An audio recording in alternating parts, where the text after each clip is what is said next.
Bine v-am regăsit, doamnelor și domnilor, la Eurodicționar, o a doua emisiune făcută în marja summitului interparlamentar care a avut loc la Chișinău în cooperarea trei țări, Georgia, Ucraina și Republica Moldova, în încercarea acestor țări de a întări cooperarea lor în fața provocărilor de securitate. Știu foarte bine, lucrurile acestea sună complicat, sună de necrezut pentru unii, însă problemele sunt reale. Haideți să ne amintim doar că fiecare dintre aceste trei țări are o problemă, să spunem, de ordin militar cu Federația Rusă. Există trupe ale Federației Ruse care staționează ilegal pe teritoriul a două țări sau acționează ilegal în teritoriul Ucrainei, de unde a și răpit o parte. E vorba despre Crimea. Bineînțeles, nu toată lumea este de acord cu această afirmație, dar probabil că mărturile cele mai bune vin chiar din partea celor care au trăit aceste lucruri, iar noi avem acum plăcerea deosebită de a avea alături de noi pe foarte tânărul președinte al Parlamentului georgian, domnul Irakli Kobakidze. Am să discut cu domnia sa în engleză, dar eu cred că discuția va fi interesantă. Mr. Kobakidze, thank you very much for accepting this invitation. First of all, thank you very much for inviting me. It's a pleasure for me to speak in front of the Moldovan publicum about my country and about our cooperation with Moldova. Is this your first visit to Moldova? It's my first visit to Moldova, and I very much enjoy this visit. And we just enjoy our very intensive phase in our cooperation. There is a frequent exchange of the high-level visits, high-level meetings. We have a very strong cooperation, political cooperation, economic cooperation, cultural cooperation. But there is a huge perspective for further deepening these ties. We have the historic friendship that connects our nations, the Moldovan and Georgian nations, and we have to build on these historic ties. Different dimensions of our cooperation are relevant for us. Again, the political, economic cooperation, cultural cooperation, and we are very motivated to contribute as actively as possible to this cooperation. Still, this summit, for example, is under the sign of security challenges. So I would ask you, first of all, from the Georgian perspective and your personal perspective, which are the main security challenges in the Black Sea region, first of all, which includes, of course, Georgia, Ukraine, Moldova, even though Moldova does not have a direct access to the Black Sea, but it is very close to it. What would you think, which would be the major security challenges? Our three countries have quite common challenges. We have also common goals, and that's why it's very important for us to cooperate very strongly. And we came up with this platform, trilateral platform format of cooperation, which has also a very good perspective, and we have to strengthen the trilateral ties between among Moldova, Ukraine, and Georgia. Today we are attending a very important event about the security challenges of our three countries, about the security challenges of our regions. What we know, what are the main issues which raises our concerns. Of course, we have to exist in a very volatile regional environment, I would say. There are the issues which are particularly concerning for us. Of course, the Russian role in the region plays a very negative role in terms of the stability and security for us. You know that our Georgian historic regions of Abkhazia and Tskhin Mali are occupied by the Russian Federation, which creates special problems for us. And we have the similar situation, and also Ukraine has the same problem with the occupation of its historic territories. Of course, these are the problems which let us know that the cooperation is very important, and that we should stand together in order to address jointly the common challenges and in order to achieve the common goals. For us, the foreign policy vision is very clear. Our goal is to become the full-fledged member of the European family, of the European Union, and our vision is to become the full-fledged member of NATO. And this is not just a decision of the government, that's the decision of, very firm decision of the Georgian people. According to the different polls, the support to the European integration, Euro-Atlantic integration exceeds 70%. And in the last parliamentary elections, more than 90% of Georgians voted for those political parties which strongly support both the European and Euro-Atlantic integration of Georgia. So in Georgia, we have a very strong vision. We have a very strong commitment with regard to the European and Euro-Atlantic integration, and our goal is to finally achieve the full membership in both institutions. It will not be easy, so of course the path will be quite challenging, but with the consistent efforts these goals will be achieved. Our decision is a value-based decision. We believe that we share the same values on which the European Union and the NATO alliance are based. That's why our commitment is very strong, and we are implementing the relevant reforms. And we are implementing these reforms not only for the sake of the obligations we have assumed vis-à-vis the European Union or NATO. We are implementing these reforms in order to develop the country. It's good for the country to be approximated with the values of the EU and the NATO, to be approximated with the institutions on which the two alliances are, unions are based. That's why we are consistent in our relevant reform efforts.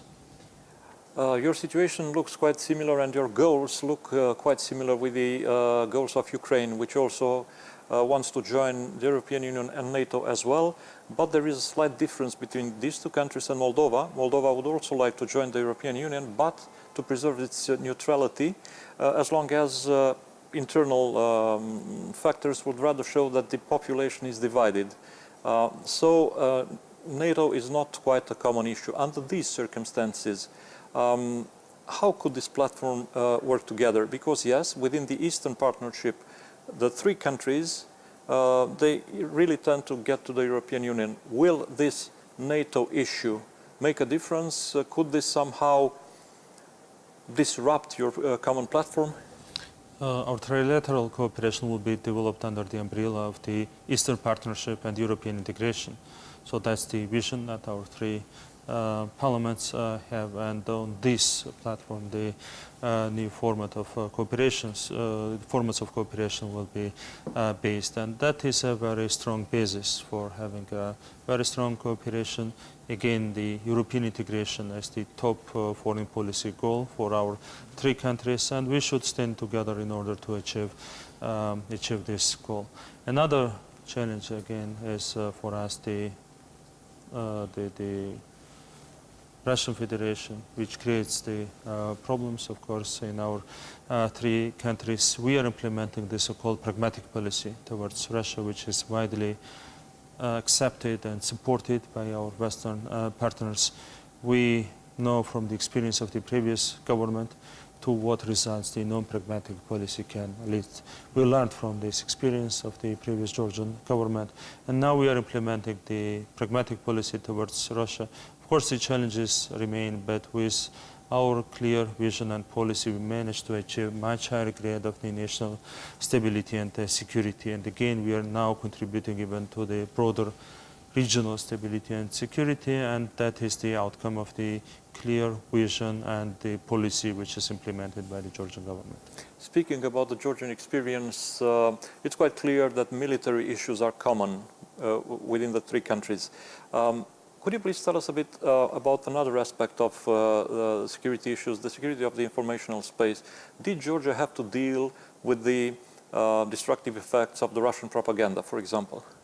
Of course, the challenges are there. The situation is quite good in Georgia in this respect. As I mentioned, the support towards the idea of the European integration and NATO integration is very high in Georgia, but we should be, of course, careful, because we witness some forms of the anti-Western propaganda, and we should be careful, despite the fact that currently the problems are not that kind of relevant for Georgia. We should be careful, and we should take preventive measures in order to counter any kind of anti-Western propaganda in Georgia.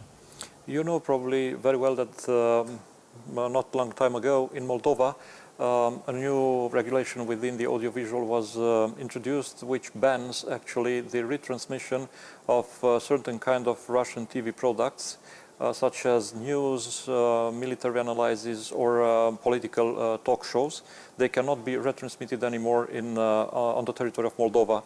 And even though this measure was not as radical as the Ukrainian measure, which totally bans Russian TV stations, it has been criticized on the inside, and also some European voices tended to criticize this measure. What do you think about that? Was it justified? Did Georgia have to do something similar, or would Georgia do something similar if the situation would be tough in this respect? A similar decision has already been made in Georgia shortly after the 2008 Russian-Georgian war, so we have a longer experience in this respect. And currently, the Russian channels are available in Georgia in a very limited way. So we have already experience in this respect. Of course, it is a goal for us to promote the pro-Western attitudes, the pro-Western vision in our society, and of course different type of measures should be taken in order to achieve this goal. So actually no one should let itself discouraged by criticism that comes against this measure. You would recommend, for example, the Moldovan authorities to simply carry on with their reforms, not let themselves intimidated? So in this case I would not join this criticism, no way. I see. Getting towards this common platform, for example, the European Union has given already perspective of adoration for the Balkan states. Is this encouraging Ukraine, Georgia and Moldova, or discouraging? How do you understand this? The fact that the European Union already takes someone, so you will have to wait some more, or on the contrary, it's a sign of opening towards joining of more members? The most important thing again is for us to be consistent in our efforts, to be consistent in our reform efforts. Again, we are not implementing these reforms just to become the member of the European Union. We are taking these measures in order to be stronger economically, to become stronger democratically. We should implement these reforms.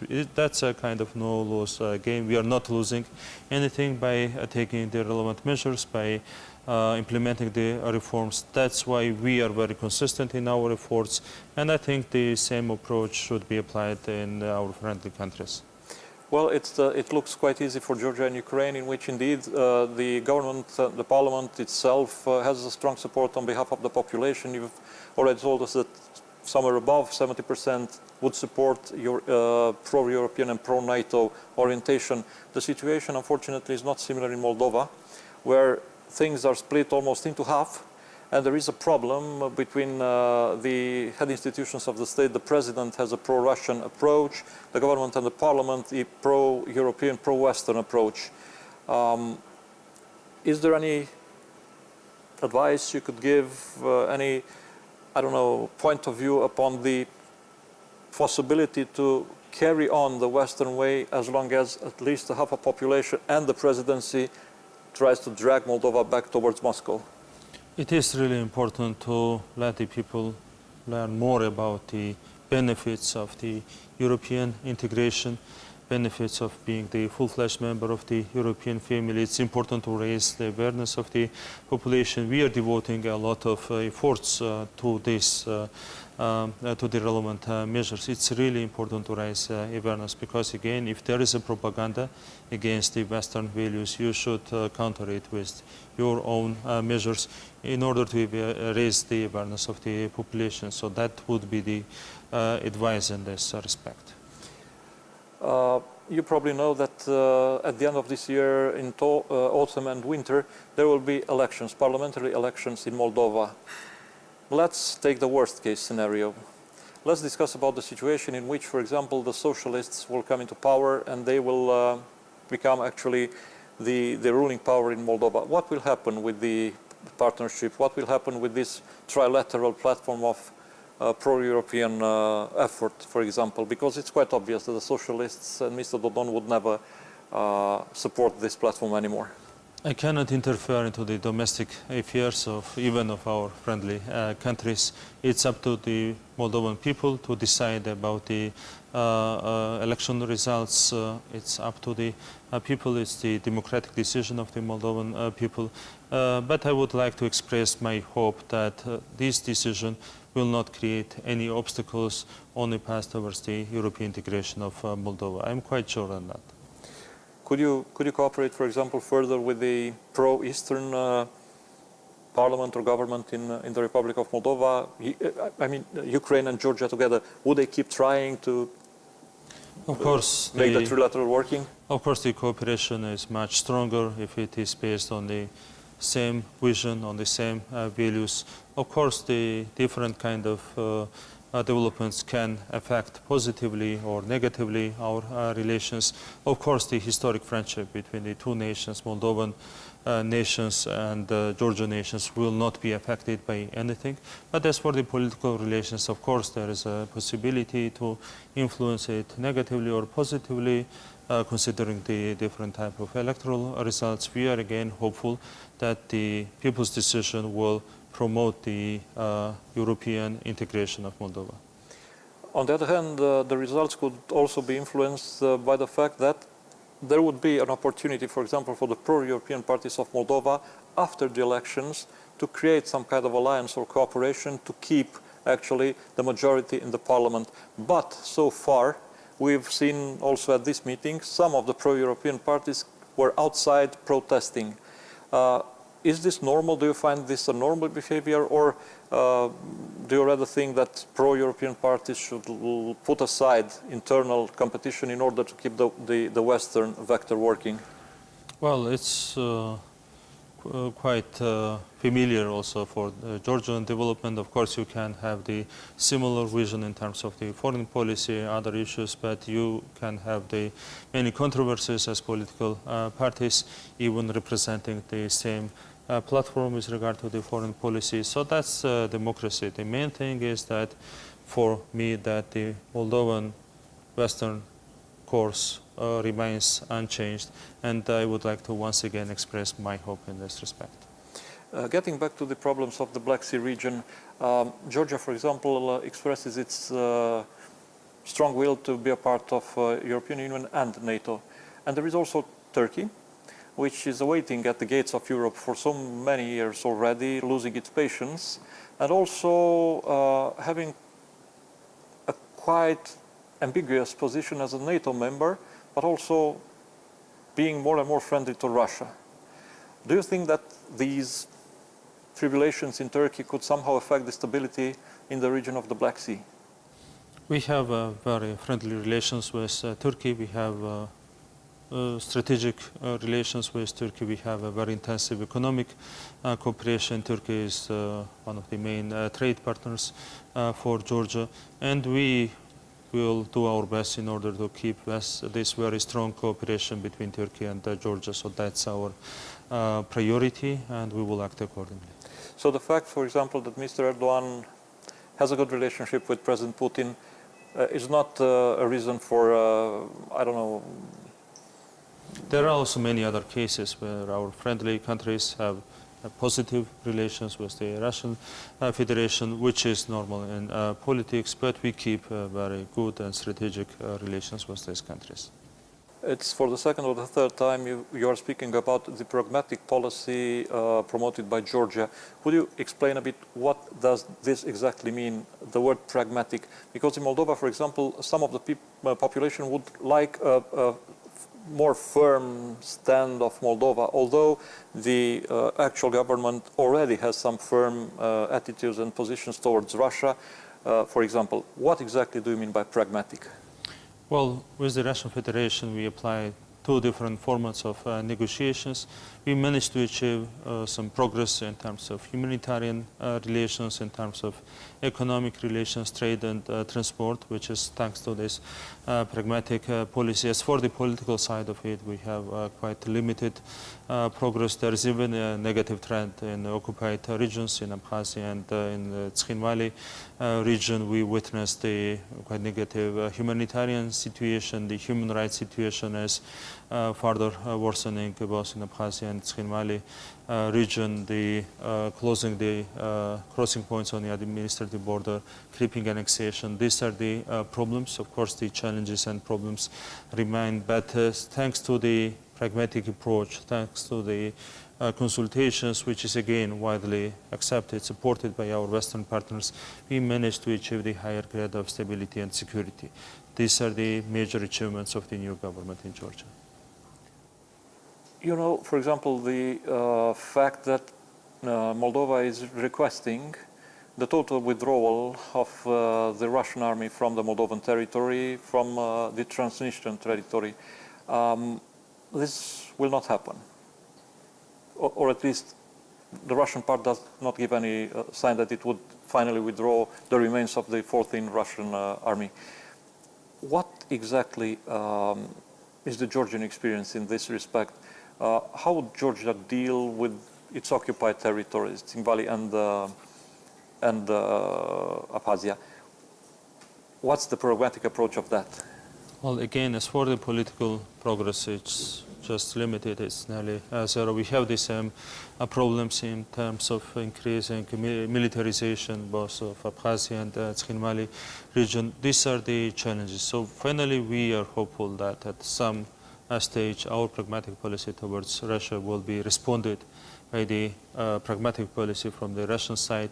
A lot will depend on the different kind of developments. But again, let me just express the hope that the Russian policy towards Georgia, Moldova, and Ukraine will become more pragmatic in the future. We are by the end of our interview. One final question. What do the three countries expect from the international community in terms of support? Because actually, this common platform it's also a request for international support. What exactly would you expect from, I don't know, United States, European Union, other major actors? Again, we need very strong support from our Western allies, from our Western partners. Acceleration of the European integration, of course, would be a very important support to our three countries. We should be consistent in our efforts, but also we should feel a permanent support from our European friends. We have quite tangible achievements during the last few years, signing of the association agreement, visa-free regime, DCFTA. These are the very concrete benefits which are tangible for our citizens, and we should be consistent again, and we should feel the permanent support from our European friends, which should be demonstrated by different type of measures to be taken from the European side. Do the Georgian people feel direct results, for example, from the DCFTA? Because in Moldova, some would say DCFTA did not bring anything good. This is, for example, what President Dodon says. Is this true? Did Georgians feel improvement because of the DCFTA? Again, the visa-free regime is a very important achievement, tangible achievement for the citizens. As for the DCFTA, we have the permanently increasing figures in terms of trade turnover with the European Union, and of course, finally, it benefits each citizen of Georgia. So the outcomes are there, they are tangible, and that makes us confident again that the European integration is the only choice for us. Mr. Kovakidze, thank you very much for the fact that you accepted this interview and this invitation. I really hope that the three countries will achieve their goals, because otherwise your effort would be in vain. I don't think it would be. Thank you very much, sir. Thank you very much. Wish you a lot of success and a lot of success to the Moldovan people. Thank you. Ne oprim aici, doamnelor și domnilor. După cum vă spuneam, acest interviu a fost realizat în chiar ziua în care a avut loc la Chișinău summitul interparlamentar Georgia, Ucraina, Moldova pe chestiuni ce țin de securitatea regională. Noi vă mulțumim pentru atenție, vă vom ține mai departe la curent cu tot ceea ce înseamnă parcursul european al Republicii Moldova, chestiuni ce țin până la urmă de acest, dacă doriți, dicționar al pașilor pe care Moldova încearcă să-i facă. Până data viitoare, numai bine!